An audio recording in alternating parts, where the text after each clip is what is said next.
పోసానిపేటలో ఇందిరమ్మ ఇళ్లు ప్రారంభం. అందోల్, మార్చి 14.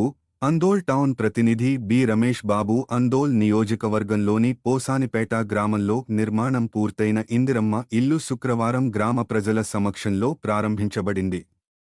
కార్యక్రమంలో గ్రామ సర్పంచ్ జి. గోపాల్, ఉప సర్పంచ్ జి.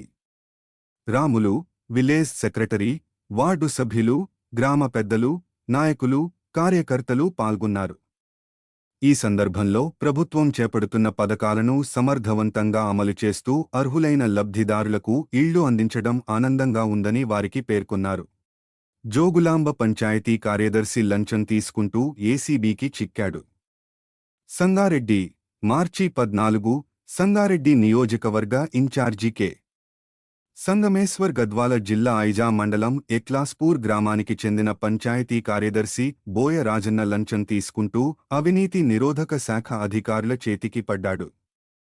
ఇందిరమ్మ ఇంటి నిర్మాణానికి 4 విడతలుగా మంజూరైన నిధుల కోసం ప్రతి బిల్లుకు రూ. 5,000 డిమాండ్ చేసిన ఆయన రూ. 20,000కు గాను రూ. 15,000 ఒప్పందం కుదుర్చుకుని శుక్రవారం ఎంపీడీఓ కార్యాలయ ఆవరణలో రూ. 15,000 లంచం స్వీకరిస్తుండగా రెడ్ హ్యాండెడ్గా పట్టుబడ్డాడు.